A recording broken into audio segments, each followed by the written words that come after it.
All right, today we are going to play with Gemini. I brought up Gemini. I've been using Gemini more over the past week than Grok. Grok's probably number 2. Claude AI I use as well. Claude, there's a coding piece. But Gemini, I decided to use their Thinking Pro part, which is right here, Pro. You get Pro. Thinks longer for advanced math and code. This is awesome. I said, all right, let's give this a shot. And I go, well, what can I code? My background is in software engineering, which really means I used to go to Stack Overflow, and my greatest skill as a software engineer, knowing how to cut and paste. Stack Overflow was everyone's friend. Stack Overflow subscription usage has dropped 80% in the past few years. Why? Because of AI. And this is why. What I decided to do is say, let me go try and make a application. In the past, I've used Grok, where I wanted to make some JavaScript code that I could run in the browser, say Chrome, and you can go into, say, Twitter or YouTube, bring up the console part. When you inspect the page, you get a console, which shows you the HTML, and you can actually hit console and go in and you can paste JavaScript code. All right, on to the game. Go to gemini.google.com. This is free. I just have a Google account. And you're given a couple little shekels or a couple little credits to go out and play with this stuff. And go in and pick the Pro. And all I did for the prompt was, I always liked this little lunar lander game they had years and years, hundreds of years ago, right? It was, I think it was in a video arcade. And you try to land this little line-figured lunar lander on the moon. And it used actually real-world physics. So it was very difficult. And I can never really find a game now that's kind of like that. It's just simple and stupid. And you're just kind of using your skills to manipulate this little craft to land on the moon. So I bring up Gemini.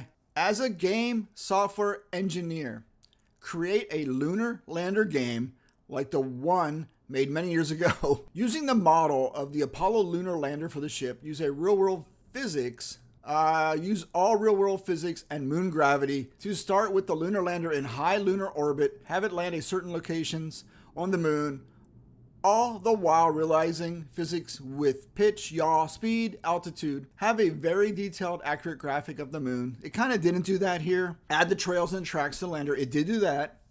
And it did add the metrics on the upper left here of the window right here. All controls to be on the keyboard for tilt, thrust, attitude. Let me know if you need any more input. The app can run in a Brave web browser if that is simpler, or standalone app on a MacBook. I said, all right, let me try this. I've never done it this way before. I've always, like I said, say, make me a JavaScript code to delete all my tweets from your history. All right, here's what it went through. It repeats it.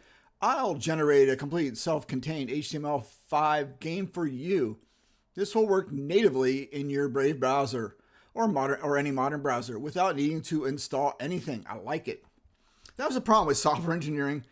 My God, you'd have to go in and have all the dependencies loaded in the iMake files and all that stuff when you go through and build your applications, your Python, your C's. Make sure you have the right library. Sometimes you mess up on the version of the library. And why isn't things working? Oh, you have the wrong version. It's pointing to the wrong library to download when you're building this. It's such a pain. It gives you the breakdown. It does the Newtonian physics. I didn't even know that's what it was called. So there I learned something. The ship handles with inertia. You are in a vacuum. So if you thrust left, you will drift left until you thrust right to counter it. Okay. Moon standards 1/6 of Earth gravity. Orbital entry. You start with a high horizontal velocity and altitude, simulating descent from orbit. You must scrub off that speed while managing your descent.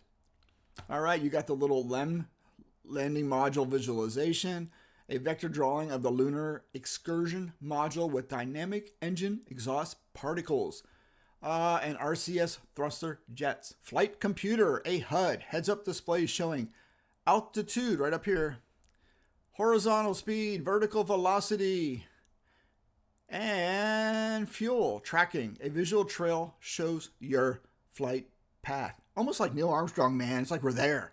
But did it really happen? Did we ever go to the moon? All right, controls. Arrow up. Thrust. Arrow left. Rotate left. right, rotate right, space bar is restart. That gets your game going and restarting. And they give you this little HTML file you can just download. Boom, look at the code, play with it. And it tells you how to play. Here's your goal. You spawn high up with a horizontal speed. You're orbiting, rotate your ship. Fire the main engine. Control your descent rate. Look for the green lines. And then technical detail physics, procedural, graphics, particles, the exarchal explosion. There you get it. It made this game in literally under a couple minutes. Probably modify the game a bit, but this is the very first pass. So if you're bored, you can just go and do this. And again, here's my prompt. There's not much to this. And it took this and actually made a working app. So sit back, we'll play it for a minute or two, and let me know what you think. You can write a lot of stuff. You can do stock tickers, stuff like that. And there you go. All right, thanks for watching. I'll see you in the next one. Sit back and let's just play this game for a bit.